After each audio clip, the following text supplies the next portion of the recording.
What's going on, Ash here coming at you today in Raid Shadow Legends. Welcome to the video, guys. Hopefully it finds you all doing well. Today, the list that you've all been waiting for, updated here 1 year after the last time that we did the top 10 worst legendaries in the game. We have it updated here in June 2022.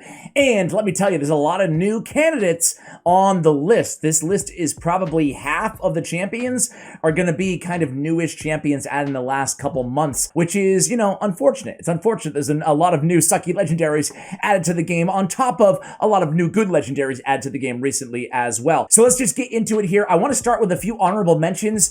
I didn't know how to choose or include all of the champions, so I decided to put them into their own honorable mention category, and that would be the champions that are kind of uninteresting or maybe semi-interesting single target nukers, and there's a lot of them. Just as some examples, Killian the Lucky. I think these champions are a little bit underwhelming overall. They can do some damage. They have like kind of unique skills, I guess, in terms of ignoring some defense, triple hitters, stealing buffs, but nothing that compels me to actually build any of these champions or advise that you guys build any of these champions unless you happen to pull them in the very early game. So Rorik, Bane, Killian the Lucky, and Errol are three examples of those single target nukers that we're not going to include on this list, but I do find them, they're a dime a dozen. There's a lot of these legendaries. I find them to be rather uncompelling when compared to some of the better AoE damage dealers out there in the game or other single target damage dealers that actually bring more to the table, right? So anyway, let's go. Don't want your offers, Plarium.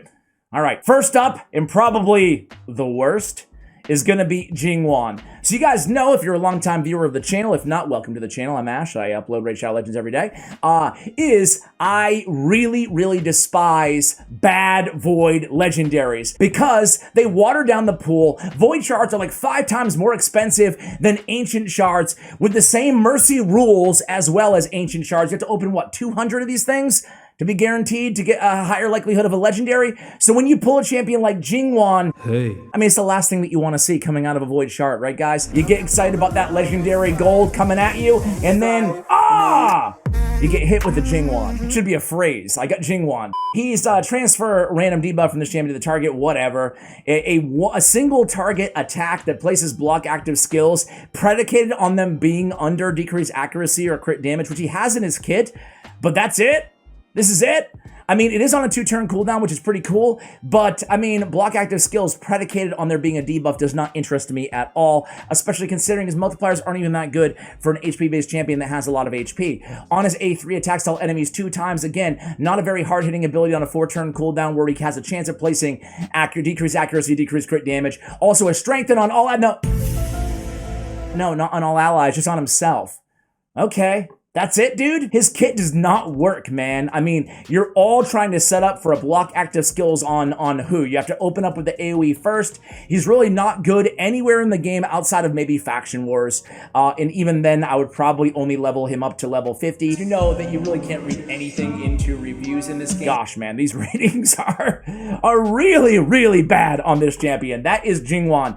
All right, next up is going to be another new champion, and it's Jinro the Stork. Jinro the Stork, man. First of all, he looks kind of cool. He looks cool. Look at that nose. Look at that schnoz, man. Wow. Wow. Anyway, this guy looks cool, but he's not cool. He's a Doom Tower champion, Doom Tower hard champion, and man, oh man, have they added some really crappy Doom Tower hard champions. What is up, Plarium? Game designers, what's going on? Why are you making all the champions from Doom Tower hard so god awful, and they keep getting worse and worse? Gosh, I don't even want to try. I don't even want to play the secret rooms in Doom Tower hard anymore because who wants these champions? Increasing the cooldown of a target skills by 2 turns at random. Not bad for an A1, to be fair. Attacks 1 enemy, places a stun, will ignore block damage and block debuffs on a 3-turn cooldown. Okay, single target, great, fantastic. Increased defense on on this champion for 3 turns in a counterattack. Increased defense on a counterattack. It should be period. Grant an extra turn, then grants an extra turn. It would be more compelling. A self buff like this, I mean, heck, even Aethel grants an extra turn after her self buffs. This is a Doom Tower hard champion on like the final rotation. It's gonna take like 300 secret rooms to get this champion, probably more than that. Increase the champion's defense every time they counterattack. It will reset every time this champion gets a turn. Ooh, exciting. At the end of this champion's turn, place a provoke debuff on all enemies for 1 turn under increased attack buffs. Dude, this guy is trash, man. He's trash. What a bad champion, huh? God, they need to buff these champions. Plarium, buff these champions. There can be miracles when you believe. We have Tila, Gourmet. Tila, one of the old school bad champions in the game. They did try to give her a buff, and she's a little bit more compelling than she used to be. Single target steal on the A1, whatever. HP burn on the A2 on a 3-turn cooldown. Fantastic. They did add a continuous heal, which is nice to have. I will give her that. But a single target HP burn, nothing to write home about. And then an AoE leech. It makes her feel now, after the buff, like a decent average epic champion, right? Like not a legendary, in my opinion. She's not as trashy as some of the other champions. That buff was nice to add the continuous heal again to the A2, but I still think she needs a little bit more. I think this ability, just being on a 3-turn cooldown when booked, would make her, okay, now she's a pretty average legendary. She's decent enough to use as a legendary, but a leech with heal reduction on a 4-turn cooldown when you use 6 bugs or 6 levels, yeah, to me, that's not that exciting. And resistant all battles by 50. So Tila, in my opinion, she still needs a little bit of work there. All right, next up is going to be, let's talk about Gerda, guys. Gerda! She is the, the login reward champion that we will all get eventually here. She's really just very attractive. Oh! I love the look going on, Gerda. Ew! We love you, Gerda. What the? Anyway, is she good though? No, well, she wouldn't make the list if she was, would she? She is applying a debuff spread, taking 1 debuff from the target, placing on all enemies under weaken, okay, on the A1. In AoE with weaken, not bad, now we're talking. But after attacking, has a chance of placing 2 poisons. 100% chance on all enemies without weaken buffs, debuffs. What do you, without, but she's placing weaken. I don't have a clue what you're talking about, Phil. Not a f***ing clue. These debuffs cannot be blocked or resisted, so we're actually compelled to build her with no accuracy, hoping she won't land the weaken to land a little bit of poison.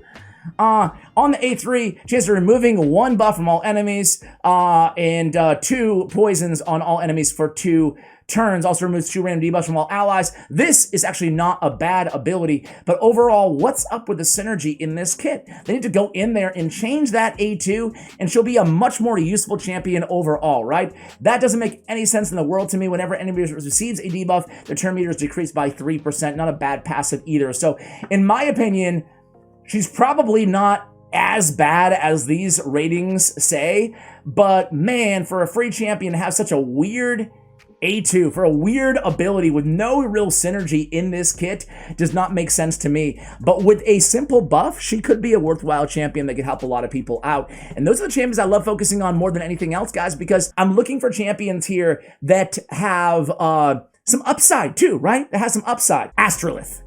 Astralis, man, she is a champion.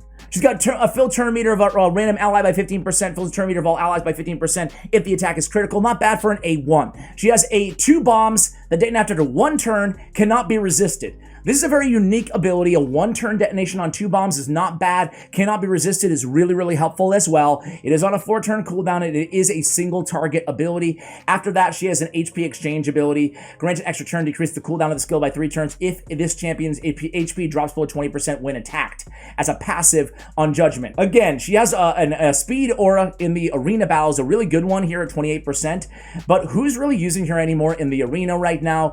I saw some teams with her way back in the day, like 3 years ago when I started playing, but she just has not scaled. I think they need to, again, simple stuff here to make these champions viable, in my opinion. She can be viable against like Bommel or something like that, right? But making this a 3-turn cooldown would really help her out with that bomb synergy, and even potentially, placing 2 bombs on 1 target and then having like a 35% chance or so of placing bombs on all targets would definitely make her a great bomb candidate. There's a lot of bombers in the game that have AoE bombs, having her be like a Ghostborn type champion that have bombs that cannot be resisted on an AoE, or at least a chance of bombs that can't be resisted, to me would be a little bit more compelling than just 1 or 2 bombs on 1 target after a 4-turn cooldown. All right, next up is going to be, let's go back to Shadowkin. They're adding all kinds of bad Shadowkin champions. In Noble, they tried to buff this dude, but boy, he's still not very good. Noble's good for empowering Ninja. He's the empowerment champion of Ninja, and that's what I use both of my Nobles. I sacrifice both of them for, something I've never done with any other legendary. So he has some Fear and True Fear synergy in his kit. He has a 2-turn cooldown, a single target attack that ignores some defense. The problem is even with the buffs, it's all predicated on getting more value, as all enemies have to be under Fear or True Fear to get the most out of him. And ironically, weirdly, his only True Fear is on his passive. And this is whenever an enemy's turn meter is fully depleted by any champion, has a 100% chance of placing True Fear on that enemy for 1 turn. So he needs to have a full turn meter depletion champion on the team with him, right? On the team with him, which doesn't really make any sense. He's not hitting very hard for a champion that ignores defense everywhere. He does have some turn meter on the A3, which is nice to have, but it's not going to fully deplete, and it's not going to trigger those True Fears, and then it's not going to synergize with the rest of his kit. So Noble, in my opinion, getting rid of some of this Fear and True Fear synergy, or just simply adding to his multipliers. I think that's probably a better solution, because now that I say it out loud, getting rid of this, I mean, I think that's what they want him to be, right? A True Fear synergistic champion, which is totally fine, but he needs another buff, right? To his damage, primarily. His multipliers, which they've shown an aptitude to do inside the game recently. All right, next up is going to be, I think we're finally done picking on the Shadowkin faction. Let's go over to a champion I just did a guide on recently, and Holsting. Is Holsting a clan boss hidden gem? I am confident in saying the answer is yes. Thought we were friends, but friends don't go talking shit about each other. Kinda surprised me, man. He kinda surprised me, this dude. He wasn't as trash as I thought he was going to be. That doesn't mean he was good, though, right? It doesn't mean I'd be excited by pulling a Holsting. I know like half of you guys at one point in this video by now have probably been like, that champion's not too bad. But keep in mind, there's a lot of there's a lot of good legendaries in the game, right? So we're comparing them to a lot of other really, really good champions that can help out a lot of people, right? But let me know, would you put the single target nukers that we talked about at the beginning of this video, would you put them in over any of the champions that I've already discussed? Let me know in the comments below who you would. Anyway, Holsting is 2-time at random, 3-time at random, and 4-time at random are his attacks, which makes a unique kind of Giant Slayer clan boss champion. Other than that, unless you kind of want to try him out on a Fire Knight team, if you're really missing those multiple hitter abilities, he doesn't have much use in the game, right? He's not dealing insane damage except for over long battles. And again, he can shine in those situations. He did impress me against the clan boss, but he's so one-dimensional. And, you know, a lot of these, if they're under certain faction predications on some of these abilities, that I'm just not a big fan of. I hate having, like, you know, I applaud them for thinking outside the box on these synergies against certain other factions in the game or alliances in the game. However, I just don't really love it, and I don't like the Hex synergy, man. Hex, I'm sure someday will grow on me. It just hasn't. Today's not the day. Today's still not the day. All right, so Holsting, I think that he's an interesting champion.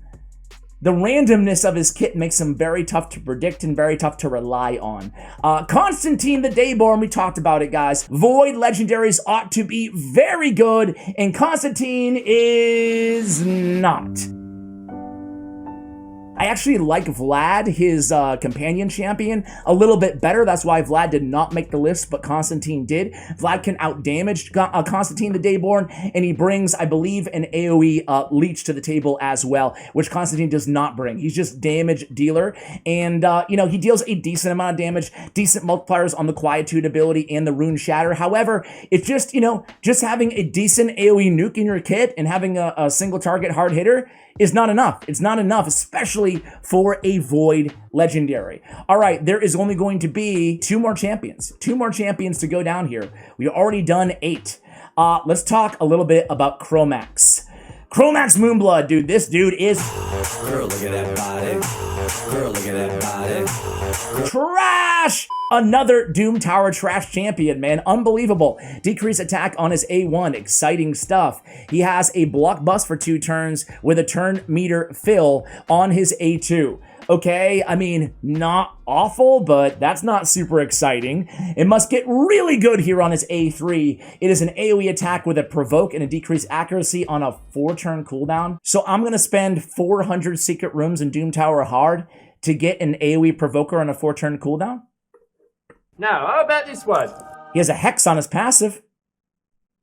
I guess he's got that going for him. In all fairness, I guess it's a pretty reliable Hex placer. But geez, man, you're going to have to find some really interesting, unique synergies to get a lot out of this champion. And I'm not saying that won't happen someday. You know, they keep adding Hex champions. Eventually, a champion like Chromax with a Hex on the passive like this, every time he's hit, is going to be, or could prove useful. But boy, at the very least, he's niche. Nice aura, but at the very least, he's niche. At, he's just not a great champion, right? All right, last but certainly not least is going to be one of our old friends here on the channel, guys. It's none other than, say it with me, Elegas.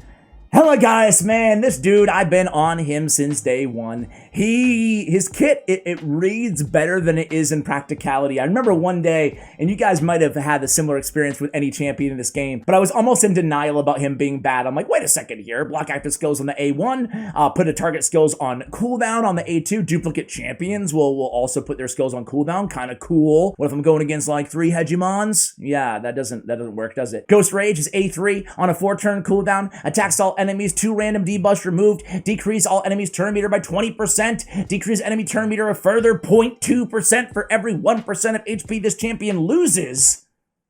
That's it? That's it. So I really tried to force feed this ability to make it good, but decreasing enemies turn meter by 20%. I mean, this is on a 4-turn cooldown, man. This should at the very least be on a 3-turn cooldown, right? I mean, we're comparing champions. There's so many, like, Bat Swarm ability on Nethril is, what, a 75% turn meter reduction on a 4-turn cooldown. We have Roslyn Scarhide's 100% turn meter cooldown. We have champions like, obviously, Warlord with a 30, make it a 60% chance of depleting turn meter fully, excuse me, if I can speak today. There's a lot of better options if that's going to be the highlight of somebody's kit. A 30% or 20% turn meter reduction. That's really, really bad. So Elegas, I would love to see Gaius. I think Gaius sounds cooler. Elegas, I would love to see a buff to this champion. At the very least, again, bring this down to a 3-turn cooldown. Make him a little bit more interesting, maybe even decrease the enemy's turn meter by a base of 30 or 40 or 50%. I mean, that's not going to break this champion. That's not that strong of an ability if it was. Guys, there it is. Those are my 10 worst champions in the game. Jing Wang, Astralis, Chromax Moonblood, Elegas, Gaius, Jinro the Stork, Gerda, Noble, Holsting, Tila, and Constantine the Dayborn. Who did I forget, guys? Let me have it in the comments below. Who did I underrate in this video? Let me know where I was wrong in the comments. Thank you for watching, and as always, take care, guys.